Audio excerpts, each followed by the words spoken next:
Good morning, everyone. I'm Delegate Ben Brooks, and welcome to the Baltimore County House Delegation. Yeah, the chair is having some challenge this morning getting in. There was an accident on his way in, so I'm going to start everything off this morning. We're going to start off with a briefing from Baltimore County Department of Housing and Community Development. And that would be Mr. Terry Hickey, I'm sorry, the director. Yeah. So Bob, we can go ahead and let him in the room, and then we can go ahead and get started with the briefing. They are entering the room. Okay, thank you.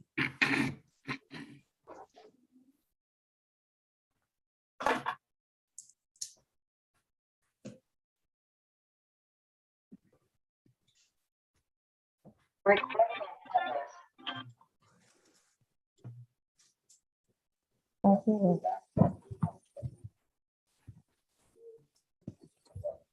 right, Mr. Hickey.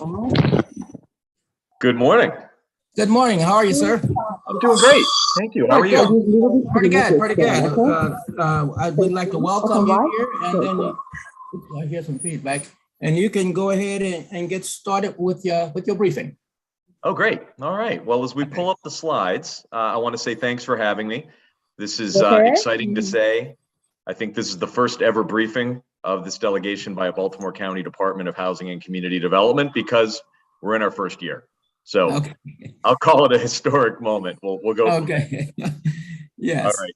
We're going to share. There we go. All right. Whoop, let me get this going here on the video. All righty. So we will jump right in. Okay. Again, I'm Terry Hickey. I'm the director of the Baltimore County Department of Housing and Community Development. And right on our title screen, we wanted to show you what we see as the full spectrum of housing in Baltimore County. Oftentimes, different elements of the spectrum are prioritized. We are lucky and honored here in the county to have all of these elements represented under one roof. So my goal this morning is to introduce you to who we are, what the priorities of the department are, and what I hope is how we can work together in the to come. The one thing that I think about DHCD, even though you see housing and community development, we are first and foremost a constituent-facing problem solving. May I get you to hold for 1 second? Absolutely. If you're not speaking, would you please stop for 1 second? Yeah, if you're not speaking, I want everybody to mute. Thank you very much. All right, sir, go right ahead. Thanks, sir. Yeah. So again, I see DHCD as a constituent-facing problem-solving agency. It's how I've gotten to know many of you on this call, calls through your constituents. And so we want to point out today the different ways we think we can help. So just to have in your mind, we are focused on the entire spectrum, all the way from risk of homelessness through the upper ends of AMI and middle-class families in the county. Slide. As I mentioned, we were born in the middle of a pandemic under the orders of the county executive. Proud to say, after a unanimous vote of the Baltimore County Council, we became a legal agency this past year. I call it efficiency through consolidation. A number of our programs came from other parts of the county. I'm sure many of you on the call have worked with different pieces of us in the past, but now we're all under one roof. And that includes our housing voucher programs, homeless services, something we'll talk about more in a bit, housing finance, which includes development, construction, rehab, home ownership programs, and grants. We manage all of our HUD entitlement grant programs, CDBG, Home, ESG, making us one of the largest funders in county government of pass-through money to the public and nonprofit organizations. And something that's taken on new meaning with COVID-19, and that's housing stability, which includes in large part rental assistance. We've been working, of course, throughout the pandemic to address the emergency needs of our constituents. We have also been working hard to build capacity. We have hired a deputy director with extensive knowledge of housing development, housing finance, fair housing principles. We have hired a chief of our homeless services division, something we'll talk about a little more. And we're working very, very hard to grow our constituent services, outreach, and communications functions. I want to keep going back to our pillars. We want to prevent homelessness. We want to start by keeping people in their homes. We want to address barriers to housing. We want to engage, educate, and build consensus. This is something that has to be done as a community effort. And we want to expand investment to focus on the development of affordable housing, but also equally insistent upon revitalizing neighborhoods and building community capacity. Slide. So I want to take a minute to talk about homeless services, something I know as elected leaders you deal with on a daily, if not hourly basis. Of course, homelessness is a real issue in Baltimore County. By way of comparison, Baltimore County represents 10 to 12% of state homeless totals as we currently measure. By comparison's sake, our neighboring jurisdiction, Baltimore City, represents about 10 to 35%. In the past, Baltimore County has focused predominantly on managing homeless grants for nonprofit organizations and overseeing our sheltering system. Under the direction of our county executive, we've been working to expand this role, work more closely with our continuum of care, take more of a leadership role in helping develop a real strategy for working on the issues that we face. Our coordinated entry function, 887 time, many of you have probably referred your constituents there, receives 700 to 800 calls monthly. One of, I think, the most dynamic things we are doing is converting our coordinated entry system from essentially a shelter reservation model to a full service homelessness prevention hub. We want there to be one place that any constituent facing homelessness, imminent threat of homelessness, or just concerned about their housing stability to call, have a live human being work with them to address their issues and get them where they need to go.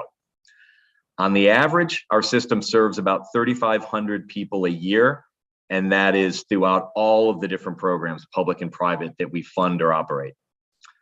Looking at the breakdown, 73% adults, 27% minors, 5% veterans, and 15% what HUD would define as chronically homeless. We are establishing homeless services as a co-equal division of DHCD. We've hired a statewide leader, Heather Sheridan, to help oversee this work. We're looking at this as a true collaborative focus on how we revise our systems and how we do right by those that are most vulnerable. I think it's really exciting, and it's a national best practice to have homeless services and the rest of DHCD under one roof. So all of the different housing tools are in one place that can be applied strategically. Slide. I'm sure we'll be talking more about homeless services as we go, and I do want everyone on this call to understand that we take this seriously. If you have issues, more than happy to do one-on-one meetings with you and your staff to talk about issues facing, your districts and specific plans we have for how to address and the resources we have available. I did want to mention before we go to affordable housing, we had a very, very unique opportunity in the last year. HUD afforded us 62 emergency housing vouchers tied to the Recovery Act. Getting vouchers like that are for our most vulnerable residents is truly rare. And our housing office and our homeless services team, working over the last several months, was able to assign all of those vouchers. So think about that, 62 households who had been chronically homeless, including unaccompanied homeless youth, families and individuals fleeing domestic violence, being provided with safe, consistent housing, in some cases, maybe for the first time in years, with the appropriate services to keep them housed and successful to whatever goals they aspire to. None of this works, however, without having housing. So it comes back to the idea of housing that is affordable for everyone. County executive has been very clear in his charge to me and our team. He wants there to be affordable housing options for people across the spectrum in all areas of the county. People should, within their means, be able to choose where they want to live, the way they want to live. And we need to provide opportunities across that spectrum everywhere in a way that makes sense. We are under a VCA, which I'm sure most of you are aware, a voluntary compliance agreement with HUD. It's not a consent decree. It was something that the county negotiated, entered into in 2016. It has very clear outcome goals, so you're always going to hear from DHCD there's sort of a hard floor to what we need to do. We never want to get caught looking at the VCA as a ceiling, however. This isn't an aspirational document. It's meant to be reparatory. Where we want to move forward is a countywide system that everybody can buy into that's going to work for all different sorts of people. But the VCA does require some floor. We're required to develop 1,000 hard units by the end of 2027. We're required to help facilitate the move of 2,000 families from economically impacted areas to areas of opportunity based on census tract. Of course, you know that we've enacted a source of income legislation, the Home Act. That's been completed. We're also required to do fair housing education and institute sort of broad programmatic changes. As you know, and this continues under the Biden administration, all jurisdictions have an affirmative duty to further fair housing in any way that's possible under fair housing law. It has to really be embedded in all the work a county does, all the land use decisions it makes. And that's something that we're trying to build our capacity to do more efficiently. There are challenges. This administration is very laser focused on being in compliance under the VCA. We're doing it, however, during a time period of skyrocketing building costs. Land and material are astronomical. The pandemic has had any number of impacts on this work. Of course, we've got the rental stability issues. We're seeing increases in rents, and we've had development projects in the last couple of years fail due to legislation or in some cases pending litigation. It's not easy to get housing developments up and running in this current environment, but get them up and running in creative and effective ways we must do. The county executive stood up recently an affordable housing work group that involved developers, public officials, county staff, citizens across the board in a diverse group that met over a 6-month period. We're getting close to putting a recommendations report out for public comment and then for delivery to the county executive. This is going to span a whole range of recommendations that would make it easier and more efficient for us to develop housing that is affordable for all different types of people throughout the county. One of the priorities of the county executive is to address code enforcement, particularly focusing on blighted and vacant properties. The tragic recent death of firefighters in Baltimore City is another example of the danger that blighted vacant properties can play in our communities. This is something we take seriously, but it starts as a spectrum. Everywhere from everyone living in Baltimore County has a right to live in communities that are taken care of. So how do we work with residents? How do we work with landlords who may be experiencing financial hardship? How do we work with them to help them improve their properties is something we're focused on all the way through. How can we work with the owners of blighted and vacant properties to move them into a situation where they can be redeveloped? I'd love to see a day where vacant homes become first-time home ownership opportunities in your districts, something we're looking at closely. Continuing to advance home ownership programs and preserving existing housing stock. We also include funding that's available across the county for additions to rental homes for accessibility purposes for people experiencing disabilities. We're focused on increasing and improving our alignment of federal entitlement funds. Things like home and CDBG need to be tied to more strategic plans long-term so that we're more efficient in the use. We're not gonna have COVID money forever, and we need to be very, very efficient in how we spend this money moving forward. And then I'll end on a very high note. The county executive, after multiple community engagements, town halls, has dedicated $16 million in our ARPA funds specifically to create an affordable housing opportunity fund. We're going through the guidance from Treasury now. We hope to have more conversations on that in the coming months. Very open to hearing comments. Would love to have individual conversations with many of you about the use of this money to help create more housing opportunities in the county. This truly is a once in a generation opportunity. Something I know you've all been focused on: housing stability, rental assistance, eviction prevention. Many ways we can look at this. This has been an unprecedented period. In a good year, if Baltimore County had a few $100,000 for eviction prevention, that would have been considered a high point. Our team, keep in mind, we had very small eviction prevention programs in the county run through grants with small and medium nonprofit organizations.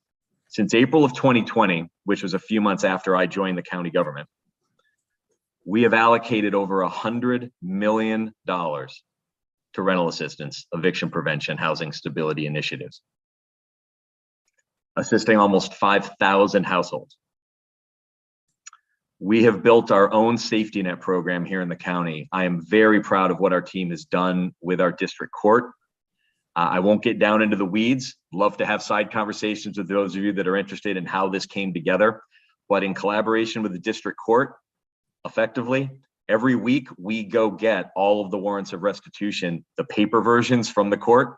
We enter them online to keep a database. We map them, and our team calls the landlords and the tenants to try to figure out if we can help before that moves to eviction.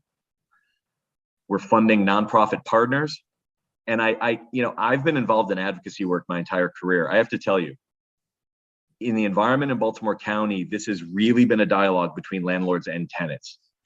Every day our providers are reaching out. There's landlords that don't know what to do. They're worried about the implications of taking federal money for some of this at times. They don't understand the programs. We spend as much time talking to landlords as tenants. And in large part, Baltimore County has avoided some of the challenges we've seen in other jurisdictions. Our landlords are accepting these funds. Our landlords are agreeing to stop eviction proceedings. We are hoping desperately that the relationships between landlords and tenants can be repaired and be healthy, so landlords can continue to collect rent and tenants have a stable place to live. We do know, however, as time goes by, the money will run thin. We already see the end of our projections. I'll show you in a minute how the money's played out, but it is essential in the coming months that we continue the safety net work with the courts, that everybody have an opportunity to have their rental debt cured before we have to go to an eviction situation. We are going to, I'm being very granular here, but I want you to know what's at play. We've ordered iPads. Our staff are going to be going out door to door trying to find people that didn't know how to apply for this money. We're launching a state-of-the-art portal that tenants will be able to complete their own application moving forward. Landlords can start an application, email it to their tenant, both tenants and landlords. And you're going to love, for those of you that take constituent calls all the time, tenants and landlords will be able to go online and check their own status of where their case currently sits. We'll be able to report out in real time on the time people are waiting in the queue. I see a question up. I'm happy to pause if it's okay, if we've got time, or Mr. Chair, do you want me to wait till the end? I'd rather wait until the end. I'm almost there. Some of your questions might be, some of the questions might be answered, you got it. with the remainder of your presentation. Okay, very good. So real quick, again, we're focusing more on outreach, trying to reach those that may or may not have applied in the past. One of the organizations we're funding moving forward will be specifically focused on our immigrant population in Baltimore County to make sure that we are addressing any barriers that community may be facing. We are now, and I'll show you this in a minute, we have almost completely, there's a couple of providers that have a little bit of our ERA1 money left. The money that we had been talking about for months about how quickly it was going out the door, it's effectively gone. Not just allocated, but it is gone, expended, checks written to landlords. We are now moving into our final phase of federal funding, which is ERA2. And I'll show that chart in a second. As of this moment, we have a verbal commitment from state DHCD for $7.7 million in ERA2 on top of the direct allocation we received from the US Treasury. That is about a third, less than a third of the money, almost a quarter of the money that we received from the state the first time around.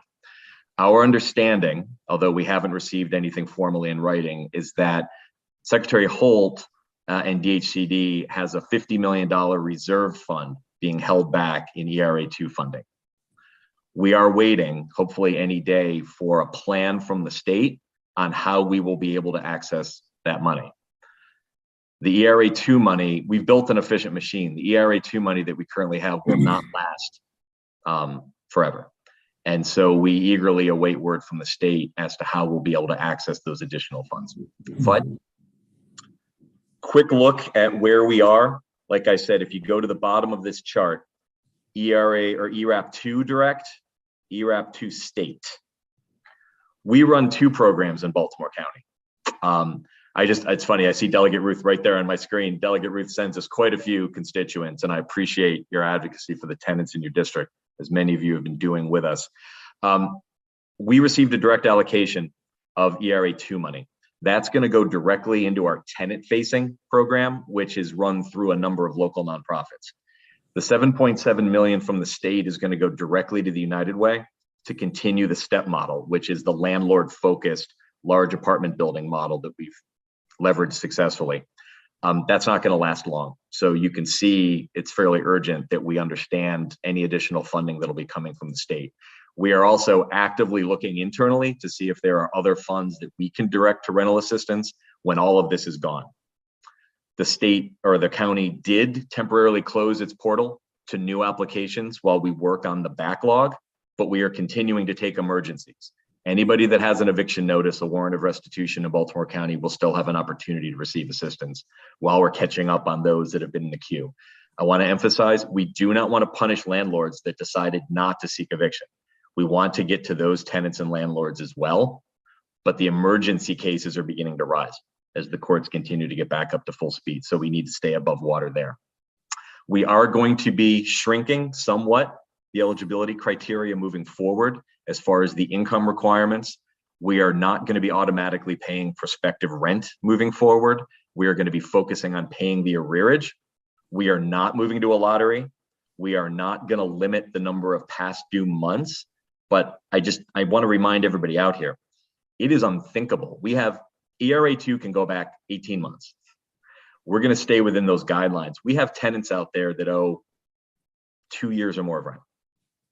And we are not going to solve this problem simply with eviction prevention rental assistance money. We're going to have to be applying deeper interventions, housing navigations, it's sometimes homeless services. So we're all working together to figure this out. Slide.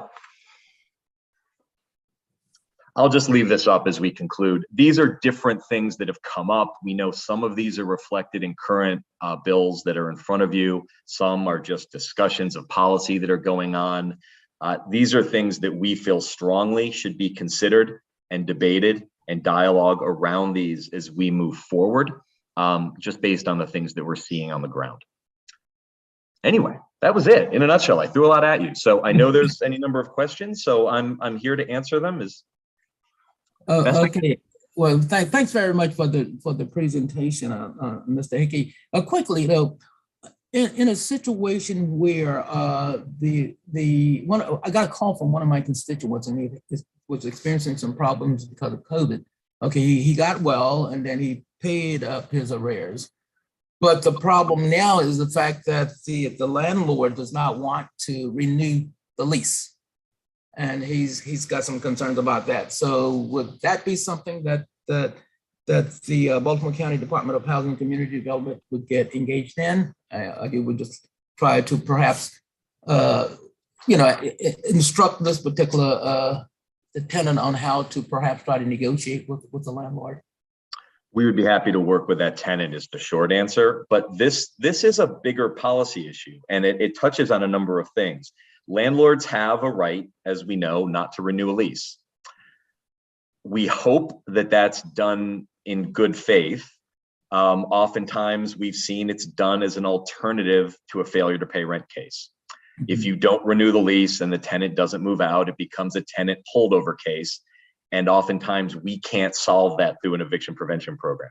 I will say we have had amazing results with our nonprofit providers, sort of mediating between the landlord and the tenant. I'm not here to judge. There may be very real disputes between those two parties that need to be talked out. A lot of things have happened during the pandemic. I will just say this, if there is a legal basis for doing what the landlord is doing, our providers will do their best to mediate. I see. If there is not a legal basis for doing that, we've allocated $600,000 currently in our ARPA funds to Legal Aid and Pro Bono Resource Center to provide legal services. And I'm excited to say these aren't just legal services where they represent tenants. A lot of this has been negotiation and mediation between the parties. So by all means, contact our office. I'd be glad to help. We'll see what we can do. We just don't want people to be out of their housing for any reason. Right. Okay. Thank you. I appreciate it. You got it. Okay. Now we'll go ahead and have some of our members ask questions. I'll start off from my left. Delegate Arakan, go ahead. Thank you, Mr. Chair. Thanks for being here, Terry. I saw the 100 million and the grants. I'm just wondering if you could explain the audit protocols to make sure that the money is going to the people who need it the most.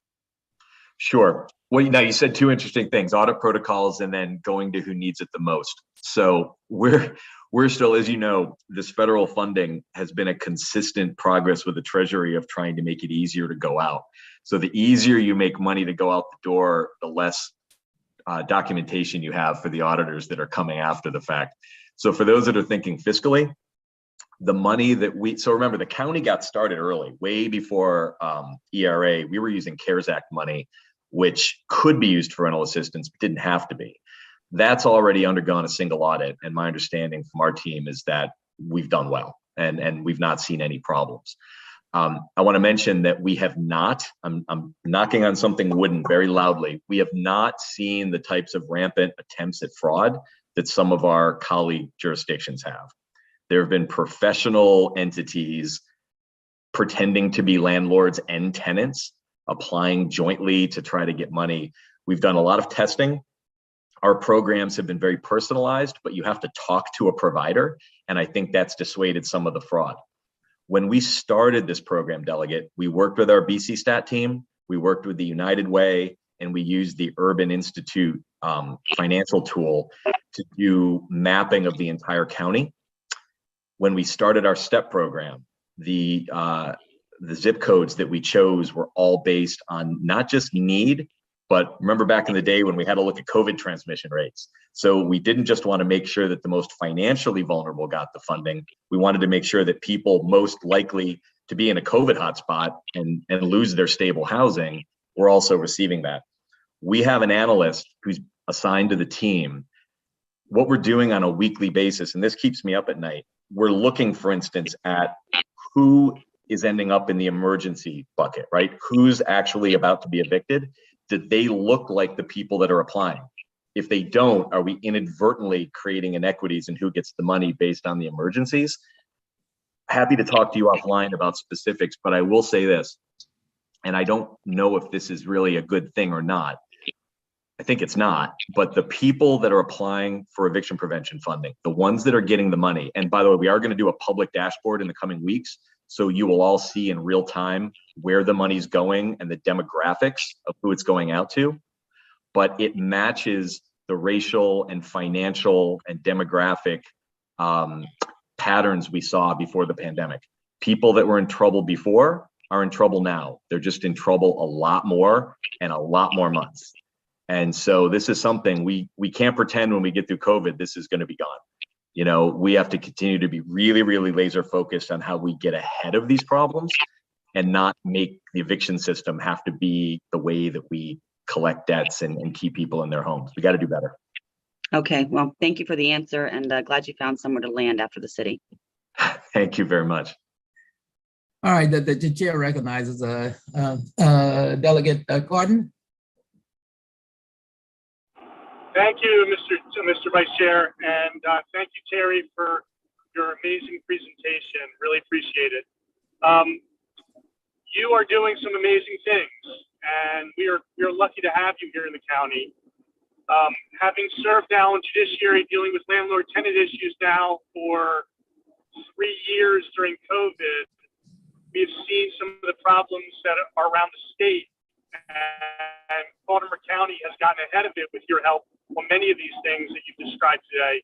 I'm wondering if you can tell us if and how you're collaborating with other jurisdictions to help guide them in the ways that you have done an amazing job here, or are the other jurisdictions facing more dire straits because they're not as organized as us?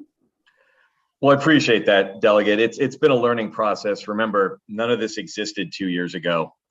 Every county was in kind of a different place. You know, Montgomery County, for instance, was already dedicating $4 million a year in general funds to eviction prevention. You know, it's a different place. I do want to say Baltimore County got lucky because in the initial CARES Act and ERA funding formulas, they looked at population. And so Baltimore County received a generous amount of aid, which we obviously need and we're going to go through in the near future. We've organized monthly meetings with all of the other large jurisdictions So we do deep dives every month. We share data. We compare what we're doing. The big conversation now has been, how do we begin to change and narrow criteria? Go back to the delegate's question, so that we can really make sure as the money starts to run thin, how are we getting it to the people most likely to end up in an eviction situation if we don't get that money to them quickly? So yeah, monthly meetings, we share data. I think we're all united right now in this common concern about state funding, and we have to start planning and we have to start warning people when our money's going to run out. So I think we're all working closely to figure out, what are we going to throw at this when the federal money runs out? How are we going to structure our programs? And we continue to learn from each other. But I appreciate that question. It's been I've never seen collaboration like this. Let me just follow up that I think that it's really important to make sure that the folks that are trying to avoid eviction are not overlooked in terms of assistance. I know you said you're doing that, but we have to encourage that given the eviction issues that we're having. Thank you. That's a great, yes, total agreement.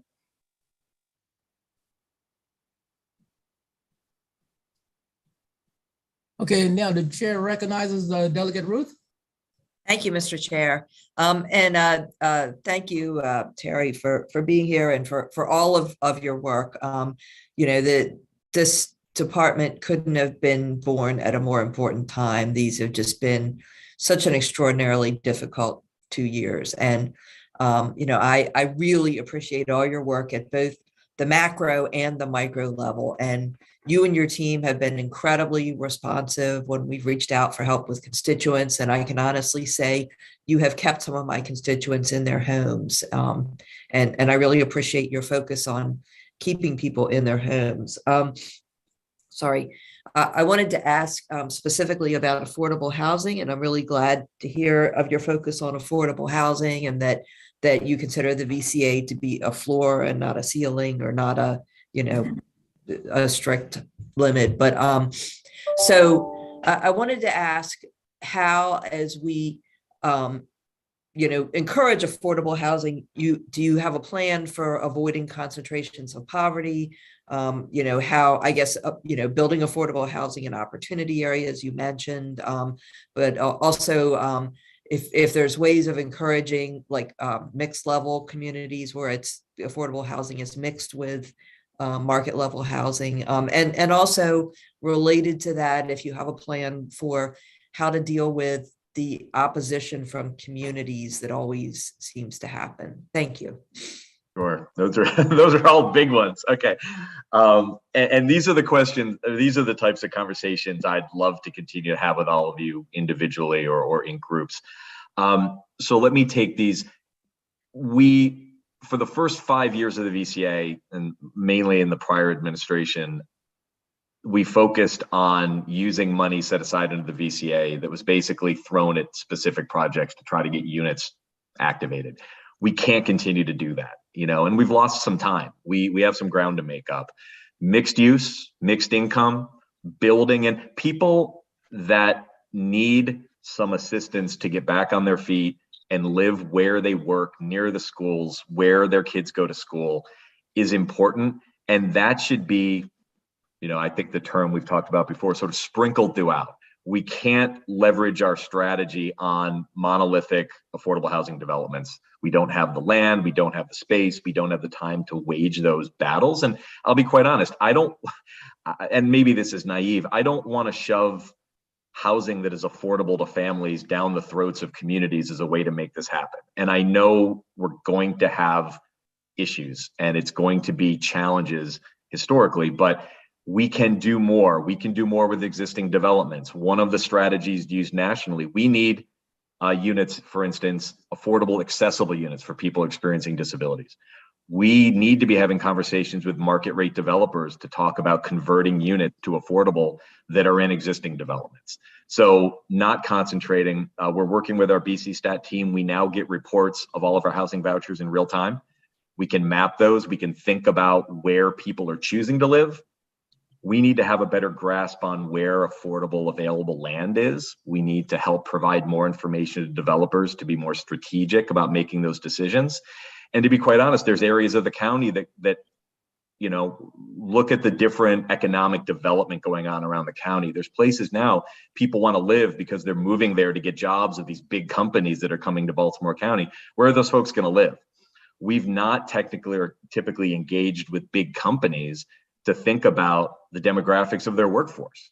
You know, folks that work for these big companies, folks that work for Amazon, fit under affordable housing demographics. They need places to live too if they're going to come here and work.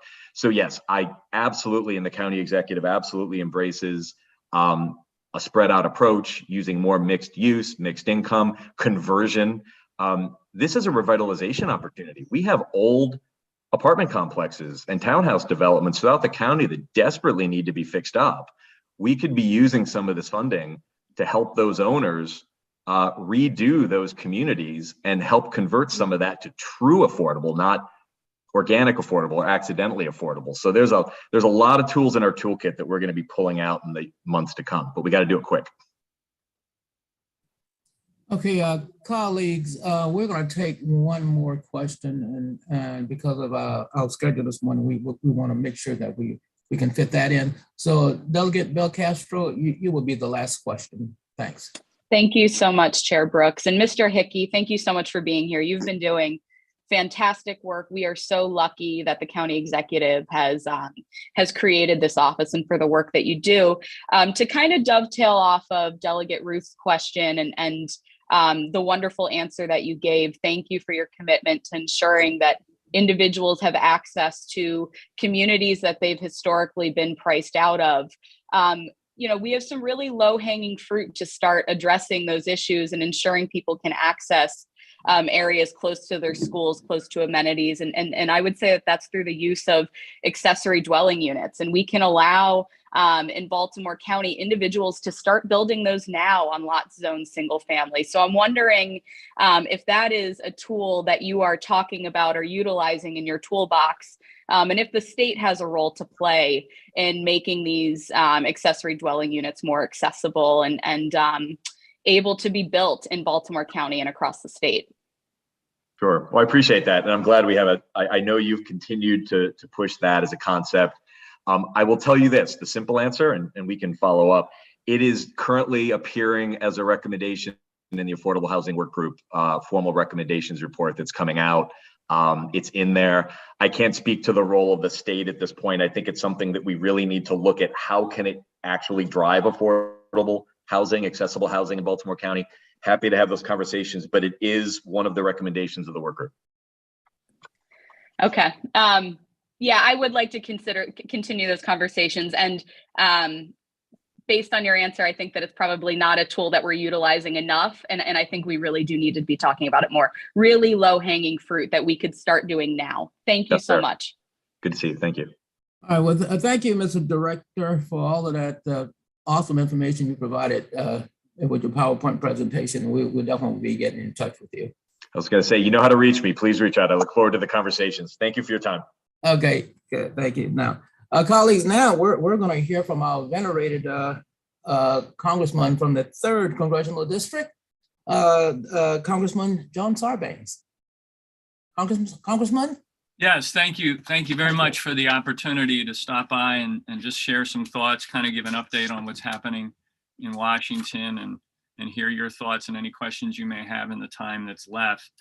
First of all, let me thank, as you all have, Terry Hickey for his work and leadership in Baltimore County and the county executive for making sure that there's strong leadership at that sort of nerve point in the county of addressing, as he mentioned, among other things, affordable housing. I want to thank the county executive and the county council for very thoughtful efforts in terms of how to distribute the dollars that came through the American Rescue Plan. About $160 million, as you know, flowed from the ARP to Baltimore County. There's a plan on how to spend that. Obviously, the delegation in Annapolis has been very much a part of that conversation and has been contributing your perspective and thoughts on how those dollars can be spent most efficiently across the county. And that's a conversation that will continue. It's obviously a conversation that the federal delegation is interested in having, because as those dollars come out of Washington, we want to make sure that they're being distributed in a way that makes sense, that there aren't bottlenecks. And frankly, that, sometimes the best intentions from Washington don't necessarily play out the way we expect. So getting real-time feedback on how the dollars are reaching the intended recipients, whether it's individuals or community organizations or governments, et cetera, is really, really important.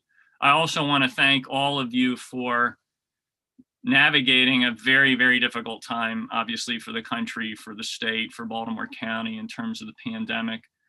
We are recently seeing, based on the numbers coming down, changes to masking guidance and other protocols that have been put in place. I think in Baltimore County, there's every effort being made to do that in a safe and sensible way. And again, that's a conversation that you all are part of.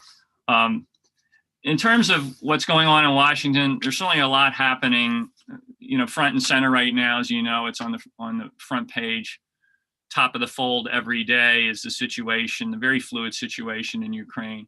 I think the president's done a pretty good job assembling a strong coalition with our allies, our NATO allies, and others to make it very clear to Russia and Putin that there's severe consequences and costs that will flow from this invasion of Ukraine. Being careful all the while to make sure that we don't end up in direct conflict, military conflict with Russia, and avoiding putting troops and other kind of direct kinetic material into Ukraine, but providing humanitarian assistance to the Ukrainians, military assistance, economic assistance, and doing that with our allies. And again, it's a day-by-day situation.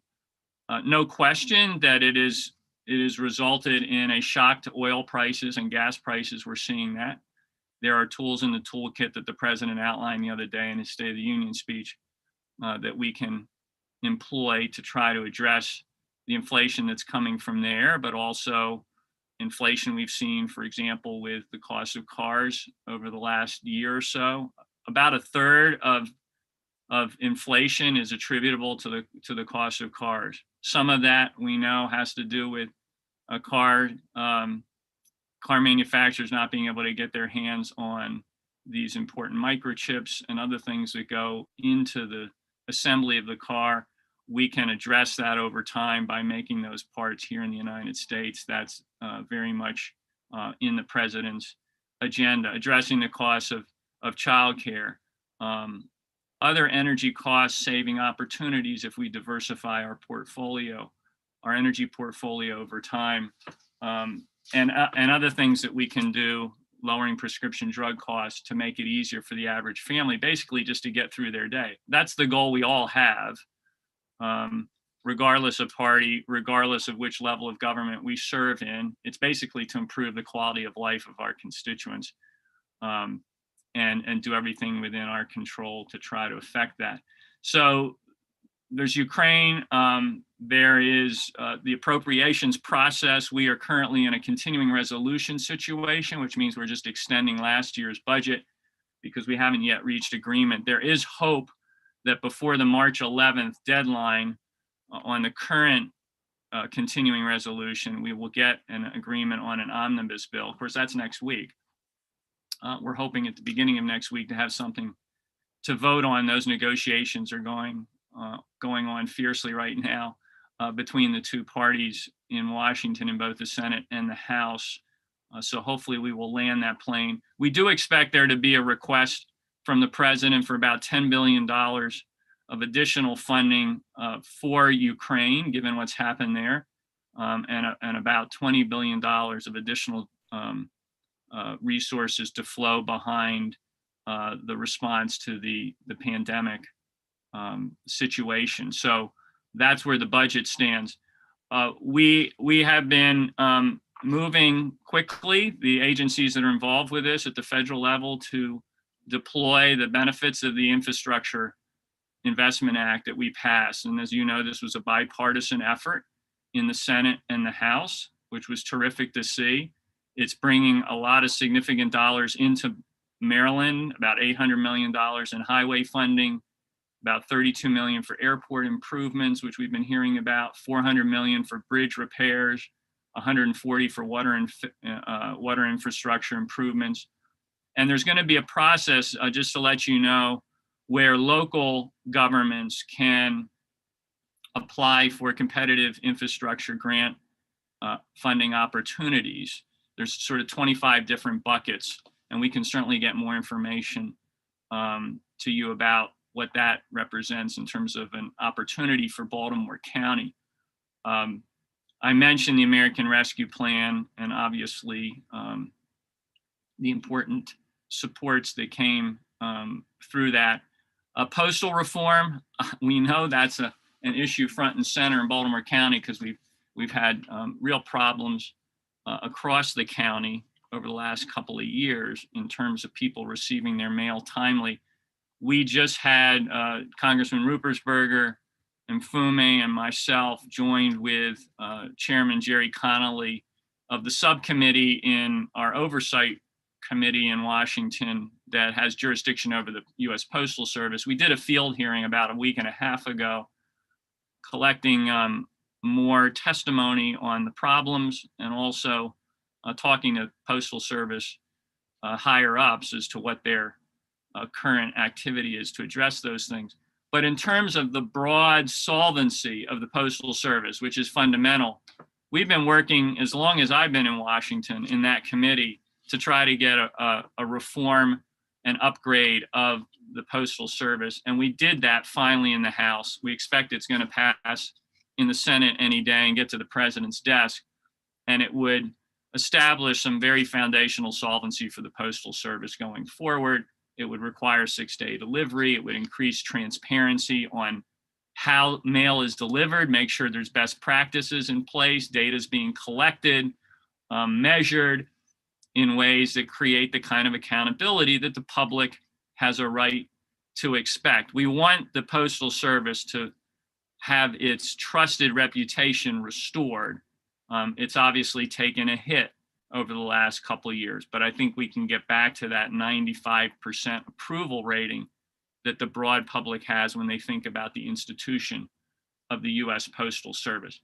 A couple of last things, and then I'm happy to take any questions and hear your thoughts. There's another major piece of legislation that we hope we can get passed. We passed it in the House in one form called the America Competes Act. The Senate has their own version of this, but it's a significant investment of dollars in U.S. manufacturing, particularly with respect to semiconductor chips. I've already mentioned why having that capacity domestically is so critical for the United States, but it would also invest in and diversify the STEM workforce across the country and take other measures to address this supply chain disruption that has resulted in a lot of the price spikes we've seen across the country. Just to come back to inflation for a minute, there's some things we can do there. There's other things it's more difficult to control. Again, the supply chain thing has had an impact. We want to make sure that big industries are not using the current events, if you will, to try to gouge the public.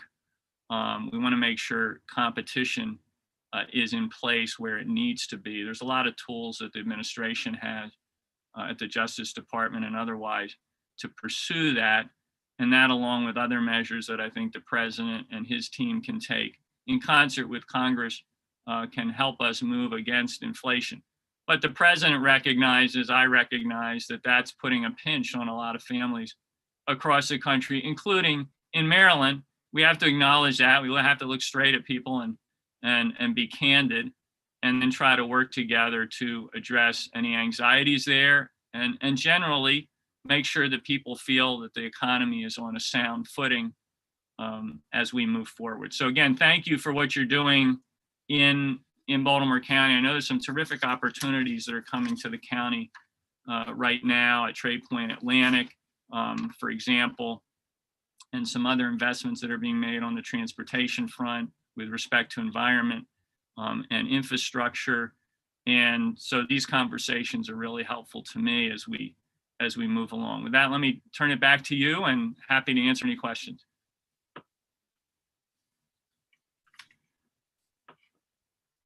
Okay, I see my Chair Young is in the room now. Chair Young, I'll turn the reins back over to you, sir.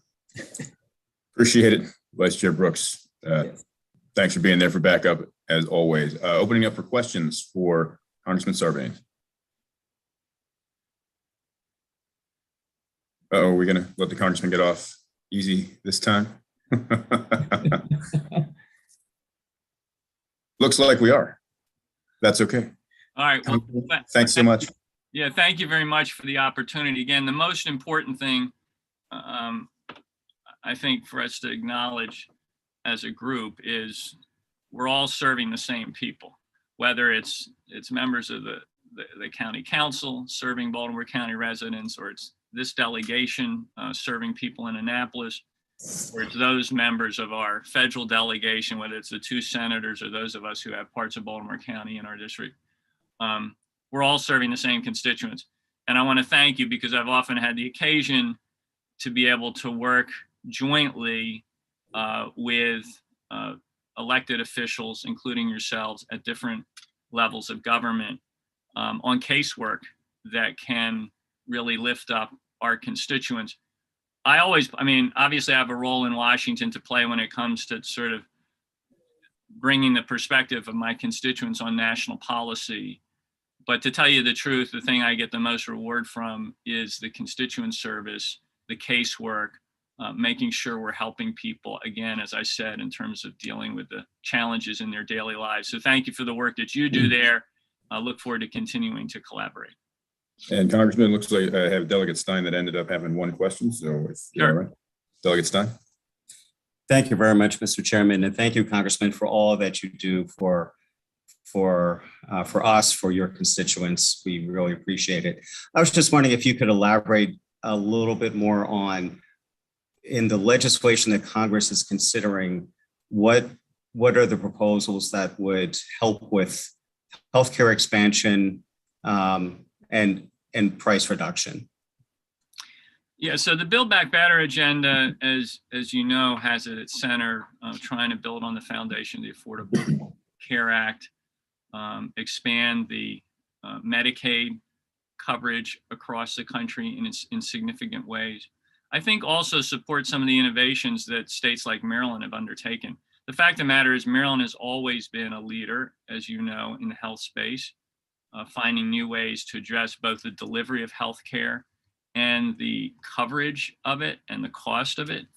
And in fact, some of those lessons learned and best practices in Maryland are things that I think we can borrow on at the national level in thinking about how, again, to layer on top of the foundation of the Affordable Care Act. So, but nationally, expanding the Medicaid program is important. Of course, we have a robust Medicaid system here in the state of Maryland, thanks to the General Assembly and others that have been part of that. But one of the most important things that we need to do, and it's always an applause line in every State of the Union speech, and it's something that, you know, we talk about every day, it seems, in Congress, is reducing the cost of prescription drugs. It's been very difficult to achieve that because the pharmaceutical industry has tremendous power and influence. They're sort of the hidden hand. They're behind the curtain, pulling the strings a lot of times with that influence. But I think we can overcome it. And it's so important because when you look at what it means, again, for just the average family out there, what the cost of prescription drugs, the hit they take from that. And it's a hit that, you know, it can be life and death in some instances. So addressing prescription drug costs is absolutely critical, building on the foundation of the Affordable Care Act, expanding coverage where it makes sense, but always doing it in a way that's sensitive to accountability, spending dollars, as Elijah Cummings always used to say, efficiently and effectively. That's the goal. Maryland's in a good place to lead on that and be a model. And again, I want to thank the General Assembly for all the steps you've taken. I also Dana, just want to congratulate you again on Corinne Peoples, who was my virtual guest at the State of the Union speech the other night, and does that terrific work for you on energy efficiency, solar panel installation at Civic Works. He's pretty compelling on camera. He got some good coverage the other night. So thank you for all the good work that you do in that respect. And thanks to all of you for the work that you're doing as part of a very, very critical delegation in Annapolis. Thank you. Thank you, Congressman. Vice Chair Brooks. Thanks, Mr. Chair. Congressman, you just touched something that was that I have interest in as the solar panels. I know the investment tax credit, it was extended to 2024. And then after that, it's going to phase out completely. I think it's going to be like the 22% of whatever the cost of the project is. Is there any appetite or any about extending that beyond the 24 year? I would say there's sort of ongoing, both formal and informal work groups and task forces and caucuses, certainly on the House side in Congress, that are looking at what we can do with the tax code to continue to incentivize people to move towards the kind of clean energy side of our portfolio. And I expect that there's a number of different incentives that, are sunsetting potentially as we look into the next 2, 3, 4 years, that we're gonna revisit and try to extend those in ways that can make a difference. Wherever we're gaining momentum, we don't want to lose it.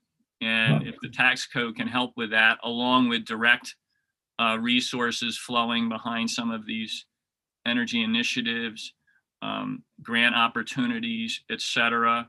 And you will see in the infrastructure bill that we passed and some of those baskets of opportunities for local governments, you'll see evidence of that there.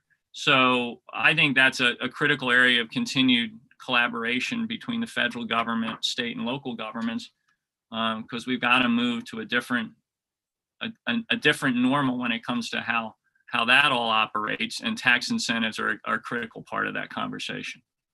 All right. Thank you, sir. Seeing no further questions. Mr. Chair. Thank you, sir. Seeing no further questions, Congressman, thank you again for joining us and sharing the updates from Washington, D.C. with all of us. Appreciate it. Thank you very much. All the best. Take care. Bye-bye.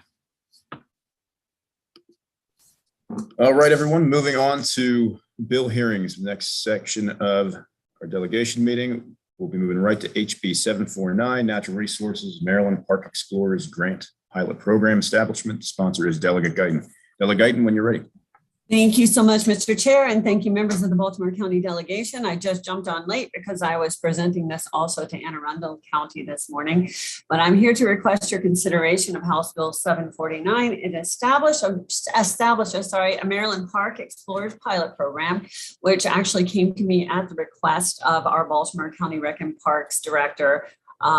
According to the Sierra Club, 28 million children do not live within 10 miles of green recreational space. And that's the reason that I am introducing this bill. Prior to COVID, it's important to note that the average American child is spending less than 10 minutes playing outside and an average of 7 to 8 hours a day inside interacting with electronics and games and computers, right?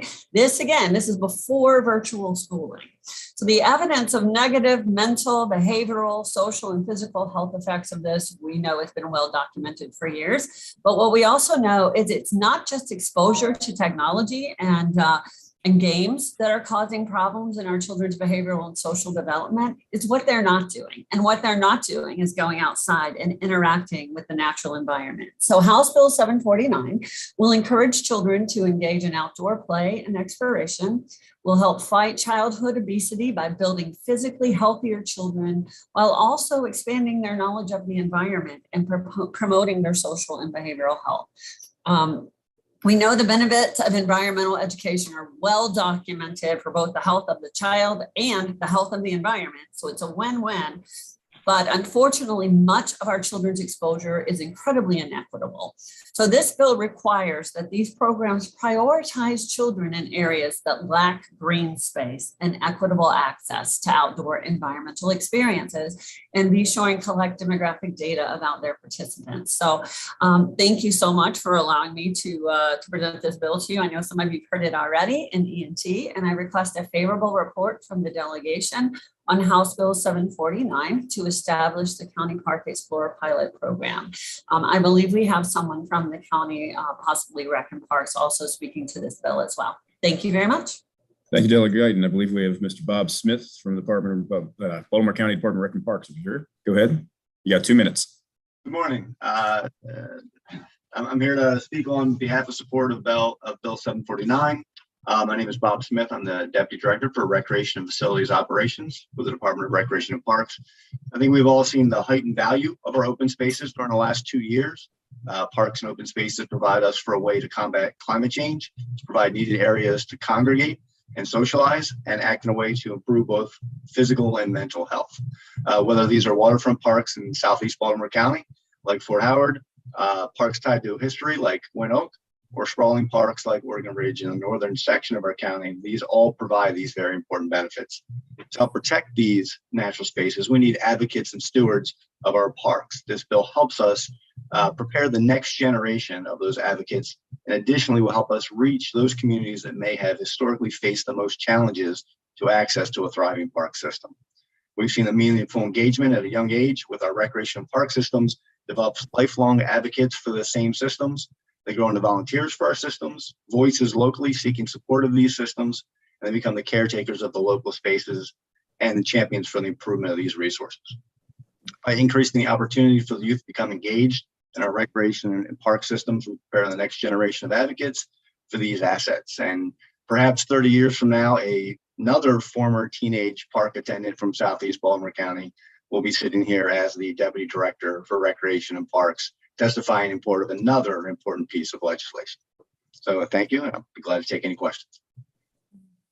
Thank you, Mr. Smith. And Delegate Garden, I believe was Corey John signed up in case you weren't here, or is he testifying? Yes, Mr. Chair. He was my backup, so I thank him. No worries. Thanks, Corey. And Joel Beller. Joel, are you also providing backup from the county? Got you muted. Joel. Sorry, I got the wrong camera and mute button here, but no, just a me to what Mr. Smith has said on the county's behalf. Understood. And we don't have anybody against. Questions for the sponsor and or the panel? Seeing none. Thank you very much. Thank you. Moving on, we have HB 910, Baltimore County Public Schools Air Quality Testing. Delegate Bodler, when you're ready. Yeah, thank you, Mr. Chair, and members of the delegation. Thank you for the opportunity to be able to speak on House Bill 910, Baltimore County Public Schools Air Quality Testing. This bill would require the county board to retain the services of a qualified indoor air quality investigator for testing and post those results of such tests publicly on their website. The board chooses when to test, which will keep the cost from being needlessly expensive. Last year, I brought this bill regarding air quality testing to you because at one point, BCPS had known mold issues at Parkville Middle School that they had failed to address adequately. Last year, you heard from Maureen Hall about her experience as a teacher in the Baltimore County Public Schools and how the conditions in her classroom poorly affected her health. I then worked with Tony Bazemore from Baltimore County to amend this bill, and it passed out with the amendment. So this bill is in the same structure that it was when we passed it out last year from the delegation. It also had passed the delegation in the Senate, but it died in whatever was going on last year over there in the Senate with one of the senators and all. So this year, again, it's the same amended version, and passing it is more critical than ever, given that the students and the teachers have returned to the classroom since last year. I believe the air quality testing results need to be public because teachers and parents deserve the right to know the conditions of these schools. These results will give concerned parents the tools to hold the school board accountable if they ignore poor condition. This simple requirement will pave the way for ensuring that our schools are a safe environment. And for these reasons, I urge you to once again support this bill and pass it out of the delegation. I would like to remind you that Howard County and Montgomery County are two of the counties right now that already do this. Thank you. Thank you, Delegate Butler. Questions for the sponsor before we move to unfavorable or move for folks that are testified in opposition? Delegate Ruth. Thank you so much. And thank you, Delegate Butler. So this is the version this passed out of the House in this version. Is that correct? Yes. And so there were an amendment that was added, and it dealt with the definition of what an air quality investigator would be. And that was the amendment that the Baltimore County had agreed to at that time. Thank you. And that was in the version that passed that amendment. And that is in the current version? Both? Yes. Yeah. Okay, thanks. And so this doesn't actually require Baltimore County to do testing, but it requires that they use this, I forget what the word is, inspector when they do, and that they publish the results. Is that right? That is correct, but we're not telling them when they need to do this. Right. Okay, that's what I was. This is when the occasion comes and the board decides that they need to do this. We just want the results to be posted. So we're not trying to force them to do anything really outside of posting the results. Thank you. That was my understanding. I just wanted to make sure. Thank you. Thank you. Delegate Brooks. Thanks, Mr. Chair. Delegate Butler, you said last year you had a conversation with Tony Bazemore. And yes. You guys came to some type of an agreement. Yeah. Okay. Have you had any conversation with Baltimore County Public School or Tony Bazemore on the bill for this year? No, I have not had any conversation with Tony at all. Okay, because we received a letter from Baltimore County Public Schools, and they're saying that that this particular bill, HB 910, is unnecessary legislation because BCPS has a professional staff with the capability to fully investigate all environmental and air quality concerns. So well, you have to remember that's true. They had that ability, but they also opposed it last year until we worked out that amendment. Now, yes, they do have the ability to do it, but the question is, will they post it? And that's where the problem lies, is they're not necessarily posting the results. And we keep seeing it. Parkville Middle School is not the only school that has this problem. This is a problem not only in Baltimore County, but across the state of Maryland. And there is a bill out there to mandate this across the state of Maryland. Mm-hmm. So have you requested that they post the information? I'm sorry, I couldn't. Oh, have you asked them to post the information? Actually, I tried to work with them over the summer, but or over the intern, but it was very difficult to get something going. I wanted to meet with them. I wanted to meet with the engineers, but it was just because of the COVID situation and all that, it just got to be pretty difficult to try to get that meeting going. Yeah, because I'm thinking perhaps it sounds like it just could be a conversation just rather than a bill. Absolutely, Delegate, you're absolutely right. There needs to be a conversation because this problem is not going away, and it's a lot bigger than just posting this information when they do an air quality test. We're going to have to deal with this in the General Assembly because there's monies that are going to have to be found that we can start mitigating some of this, or our schools are going to become uninhabitable. All right, thanks, Mr. Chair. Thank you. Delegate Impalaria. Yeah, Delegate Butler, Delegate Brooks just mentioned the letter. Did you receive a copy of that letter? Yes, I did. Okay, and did they ever pick up the phone and call you to discuss that letter before they sent it? No, I had no conversation with them at all. And some of these problems that come with indoor air quality just don't affect the health of the individuals, can also affect their behavior. Isn't that correct? Oh, absolutely. The teacher, Maureen, was affected, physically, mentally. I mean, this has been very damaging to her health.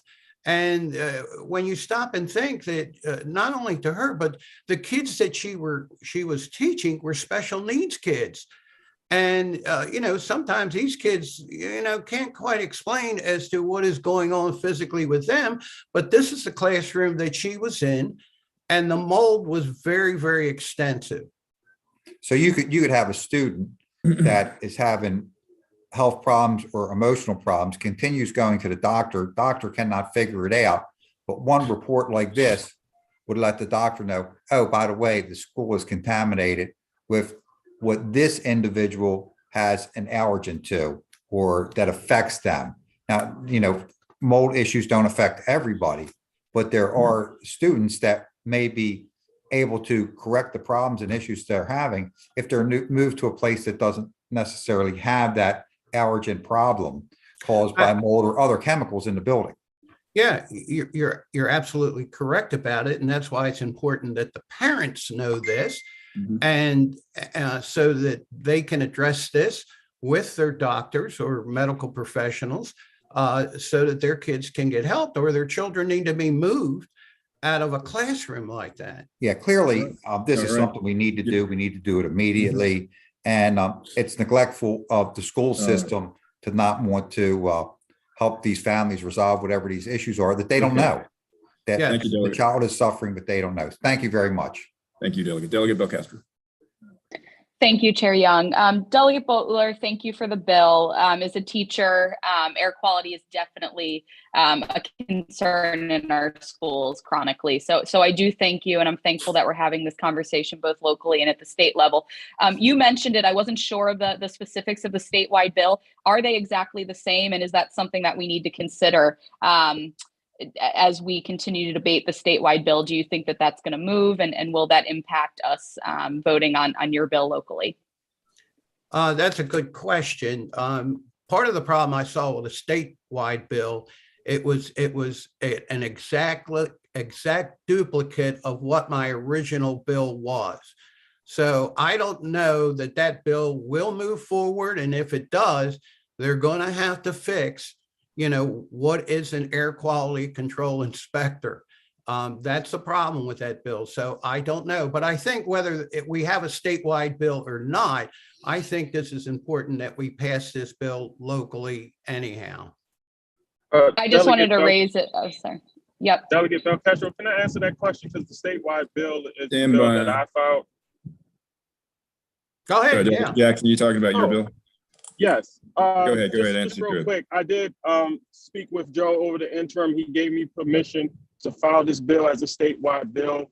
The bill is exactly the same as Delegate Butler bill is, and we use the language that the committee.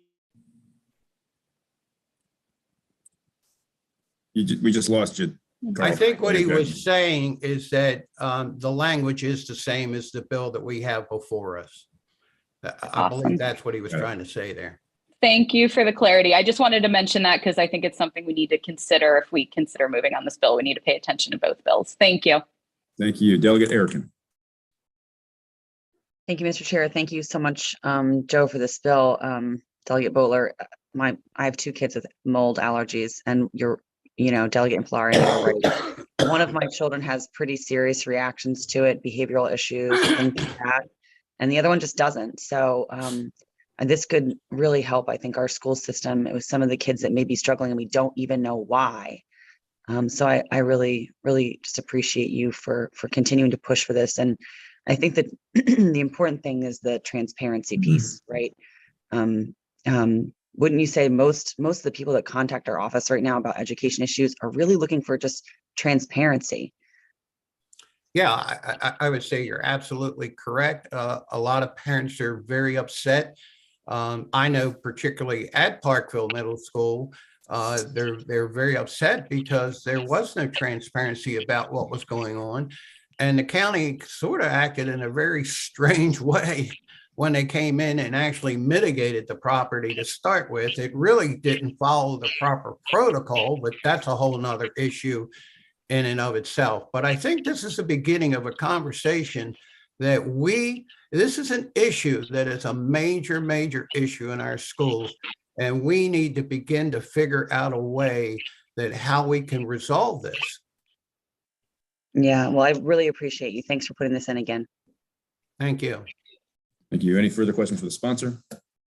Seeing none, one person signed up in opposition. Mr. Tony Bazemore from Baltimore County Public Schools. When you're ready, 2 minutes, sir.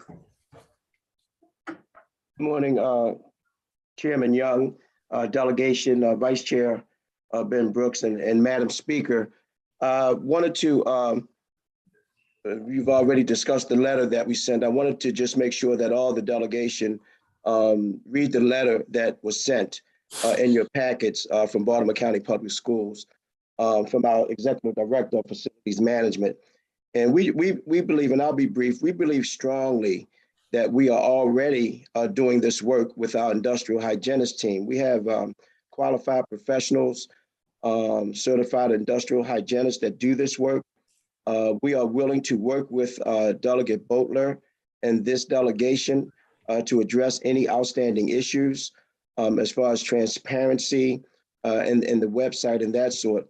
We don't believe that you need to pass legislation to get where you want to be. We all want to be at the same place, and we can do this administratively and without without this bill.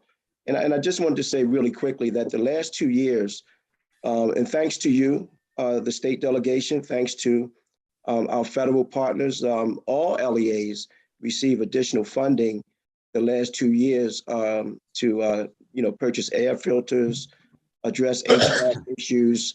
There was a record number of COVID-19 spending that came down to help us. So we've been doing a lot, and we want to continue to make sure that our air quality is the highest standard it could be. And lastly, I would just say that there's no federal, state, or local standards for air quality. And so, that's, makes it very vague and difficult when you don't have any standards at all. So again, we want to work with you. We can work with you, and we don't think the things that you brought up are anything that we can't do administratively. So I just wanted to bring that to the attention of the delegation and refer everybody to our letter. Thank you, Mr. Bazemore. Questions? Questions for Mr. Bazemore? Delegate Empleri. Yes. Tony, it sounds to me like there is a real problem because you knew about this last year and you can work with us and fix it, but you've had a full year and you haven't fixed it. So there's still children and teachers in school who may be being exposed to something that's not good for them and they're not getting notice about it. And I think that's the problem. That's why we bring legislation. You've had a full year to disclose this stuff and you haven't done anything. And today you just come and say, we want to work with you, but you don't have a plan. And I got to tell you, as a state lawmaker, that's why we put bills in. And I think the most important part of this bill is you're going to be notifying the public that such and such a school has mold in it, what the degree is, so that parents can go to their pediatricians and find out, is this affecting my child? Is this what's causing these disruptions? And that's it. So if you can answer why in a whole year you haven't done anything, I got a problem with that. Good morning, Delegate Empleri. Delegate Empleri, I've had conversations with Delegate Boatler through the summer.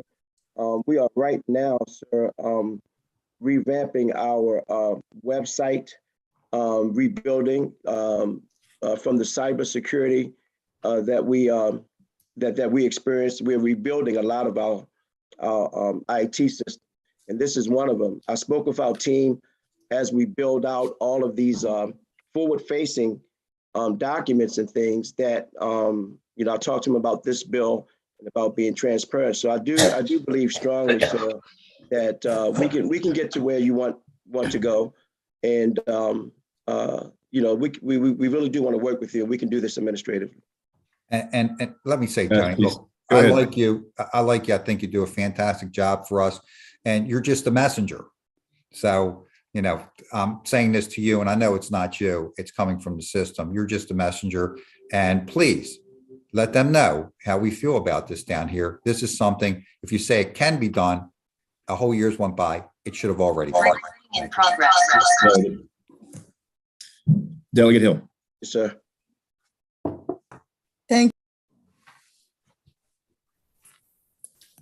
Delegate Hill, sorry, you just got muted. Just got muted. Is that better There you now? There it Thank is. you. Thanks for being here. I just wanted to get some clarity. What is the bill asks for outside experts? I think there's a question, and I know we saw it in Howard County, that there was concern that the staff working for the school system might not be as open and transparent as an outside contractor, sort of like we do with audits. So I want you to address why you don't think that's something to be concerned about.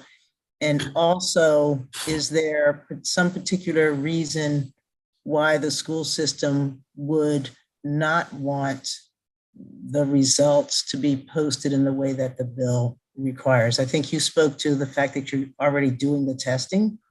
I just would like you to address those two concerns. Yes, ma'am. Good morning, Delegate Hill. Right now, Delegate Hill, we have a professional team of industrial hygienists that investigate all complaints.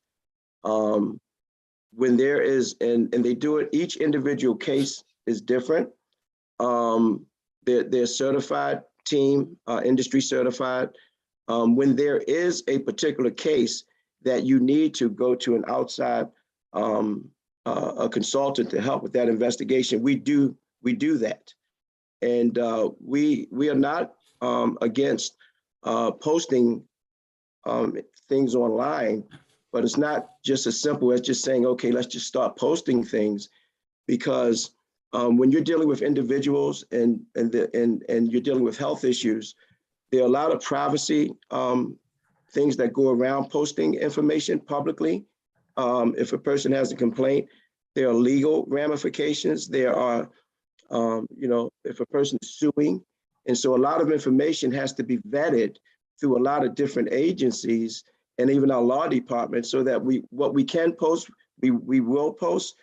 But then in the interest of privacy and certain laws, there's certain things we can't. So it's never been a situation where we don't want to. It's just been, I think, timing. I mean, Delegate Bowler and I had spoke 2 or 3 times during the summer. We were dealing with the cybersecurity attack that was catastrophic, COVID, and so we're right now rebuilding our system, and that's tedious, hard IT work when you start rebuilding your websites and everything. And so we just had a couple of conversations about when we do it, we want to get more on the website, be more transparent. And what we can put on, we will. We want to work with the delegation. There's no question about that. We don't disagree with anything you're saying. We're just saying work with us. We don't need legislation to get there. Got it. Excellent. Thank you. Delegate Hill, thank you. That answered your question. Delegate Long. Thank you. I just had a question. Your industrial hygienists, are they certified, and do they have to be licensed? And are they regulated for reporting? Yeah, Delegate Long? Yes. Yes, sir. Yes, sir. Good morning. Yes, sir. Good The morning. industry. Go ahead. I'm sorry. He already answered. Mr. Bazemore, if you could answer his question. Yes, sir. They're industry trained industrial hygienists. And I do believe they have, like most professions, I think they have, and I'll verify this, but I think they have like ongoing training to keep their certificates and things of that sort. They're professionals. We have a great team in Baltimore County. They investigate every case. They use the IAQ guidelines. It's the EPA guidelines that all systems use. They have a toolkit that we use, and it's a quality control guidelines for all school systems. So we're very proud of what we do, and they're very, very proud professionals that do this work. All right, Delegate Long, does that answer your question? Thank you. No problem. Seeing no further questions, thank you, Mr. Basemore, and thank you, Delegate Butler, for the testimony. Thank you, Chairman Young. Moving on to our vote session, we'll be starting with, and I want to make sure, Delegate Jackson, do we have you in the room? There you are. Good. We'll be starting with HB 460, Baltimore County Alcoholic Beverage License Transfers, which is Delegate Guyton's bill, passing it to the Subcommittee Chair of Alcoholic Beverages, Delegate Jackson. Thank you, Mr. Chair. HB 460 was taken up by the Alcohol Subcommittee this week. There were 2 amendments taken up on the bill as well.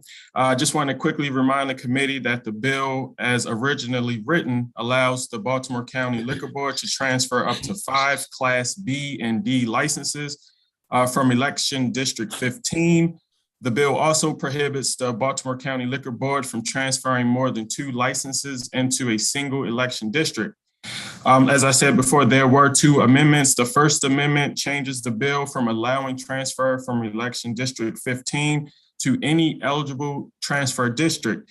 And an eligible transfer district means a district that is oversaturated with Class B and D licenses, 15% over what's allowed. This amendment was voted on in subcommittee earlier in the week unanimously. I move the amendment. Second. Thank you. Stand by. There are 2 amendments, correct? Yes. Gotcha. No worries. There's been a motion and a second. Discussion on the First Amendment. Seeing none, all in favor of the First Amendment signify by saying aye. Aye. Aye. Any opposed? Seeing none, go ahead, Delegate Jackson. Thank you. Second. The Second Amendment deals with a process for which these transfers would occur under 2 circumstances. Number 1, the property owner is the liquor license holder as well. And number 2, the liquor license owner does not own the property where the business resides.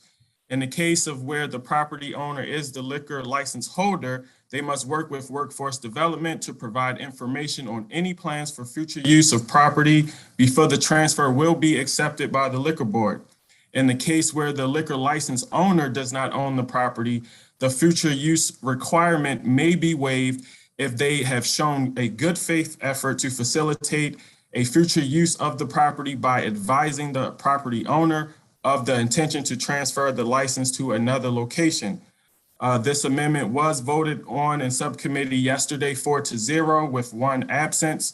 I will also add that this amendment was agreed upon with the county executive and the Baltimore County Licensed Beverage Association. I move the amendment. Second.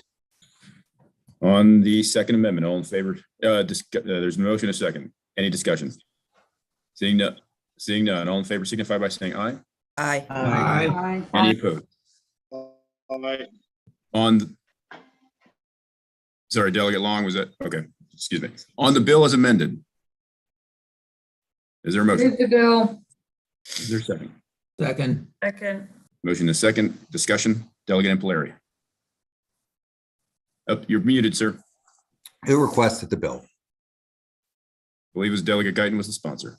Yes, but who did she, I know Delegate Guyton put the bill in, but I'm sure she's not running around every night thinking about liquor bills, so. No worries, Delegate Guyton. Who requested it?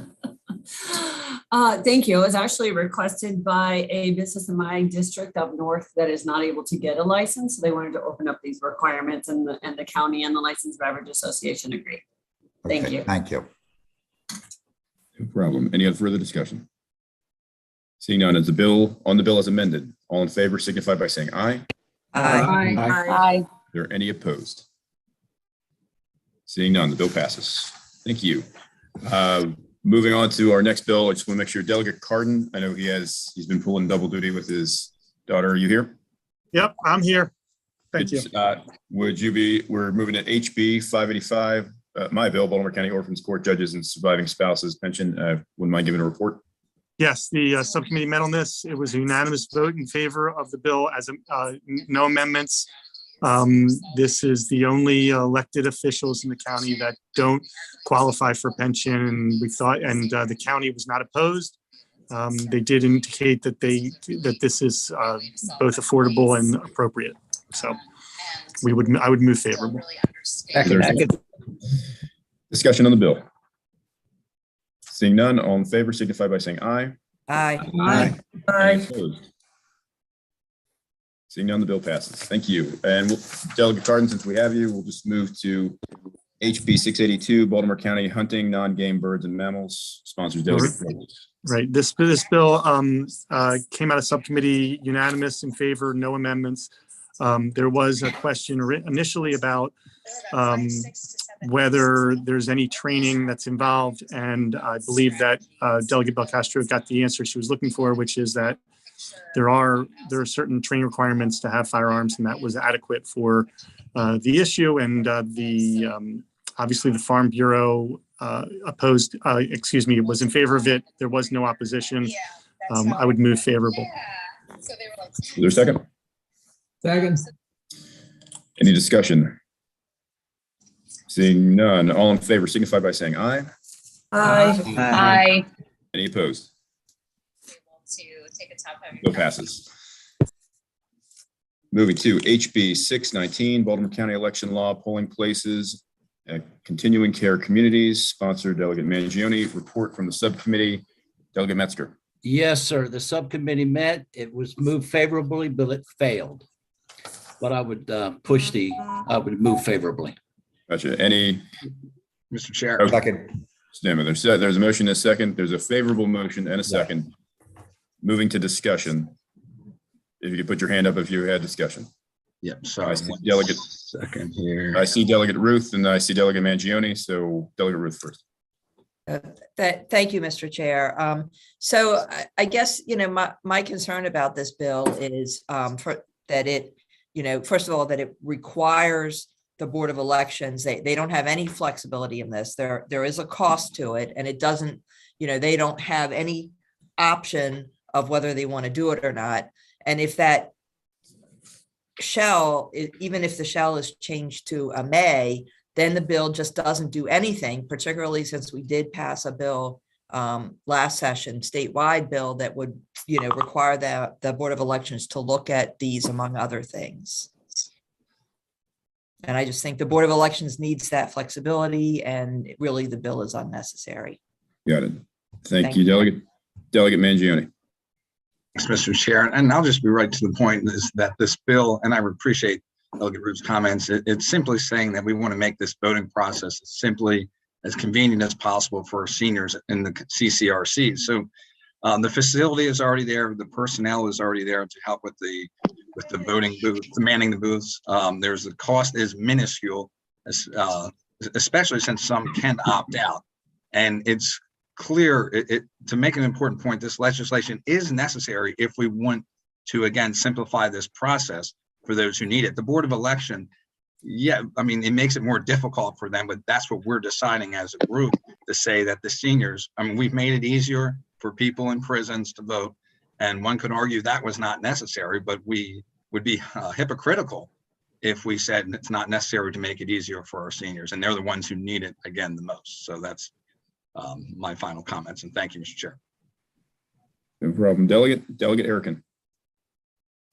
Thank you, Mr. Chair. Can someone just refresh me? I believe we moved this bill last year, did we not? That is correct. So the same people that voted for this bill last year voted against it in subcommittee?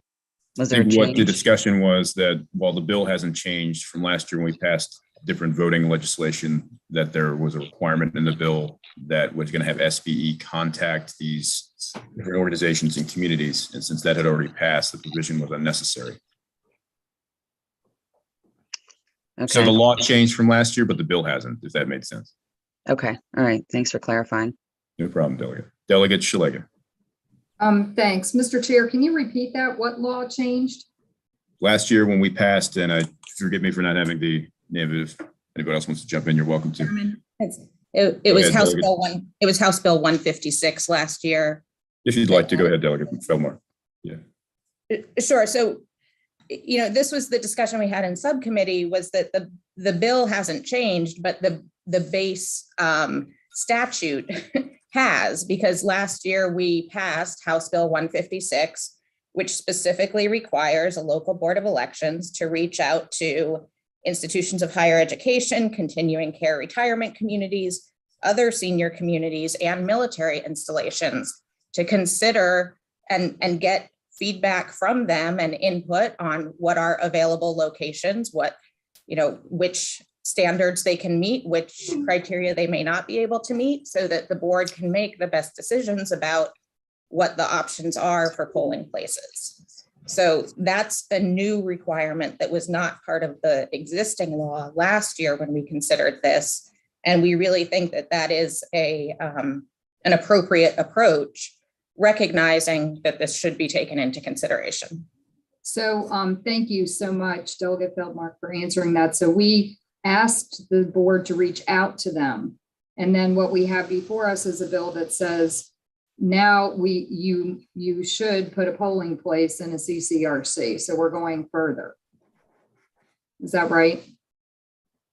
Yes. It's saying it should be in the CCRC, ignoring military installations, other senior communities, and higher education institutions. So, last year's legislation said we should be looking at all of the major residential institutions when considering polling places.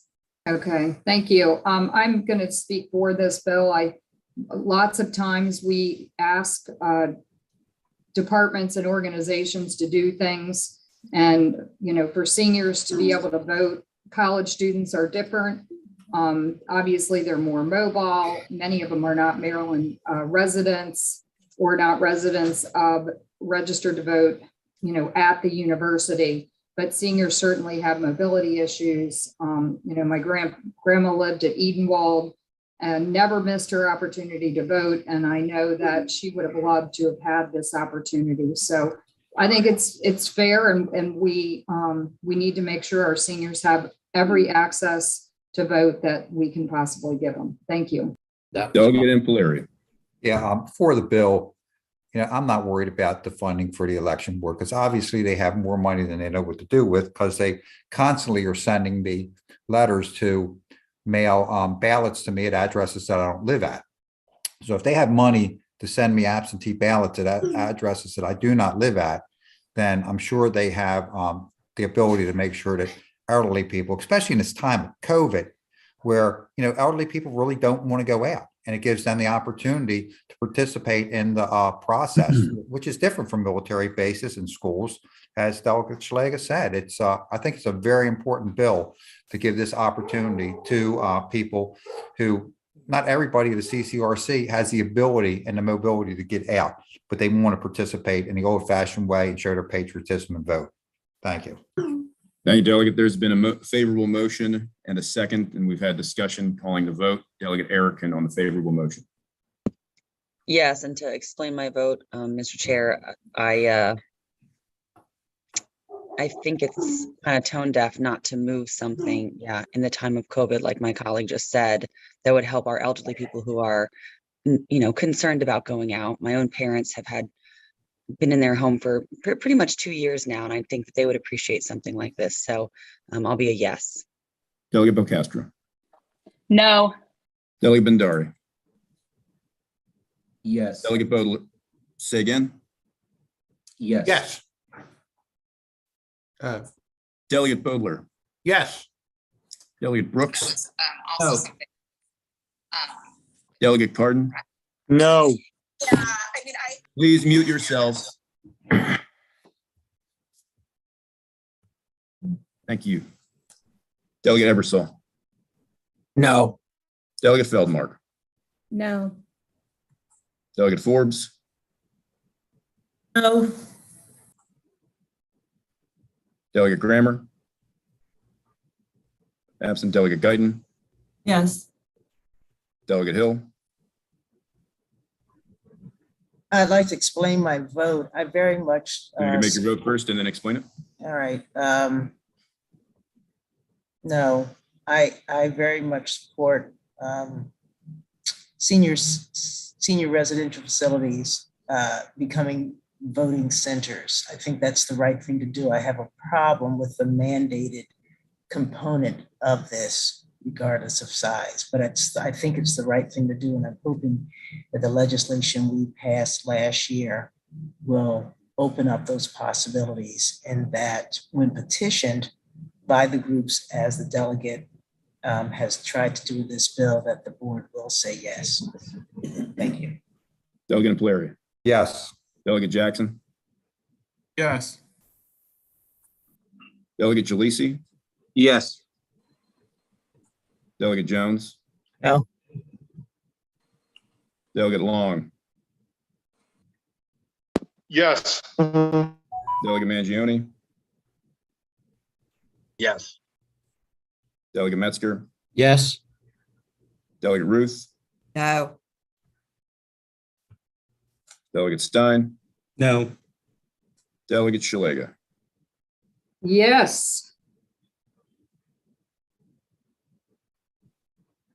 12 votes in the affirmative, the motion passes. Thank you, everybody. Thank you very much, everyone. That concludes our business for the day.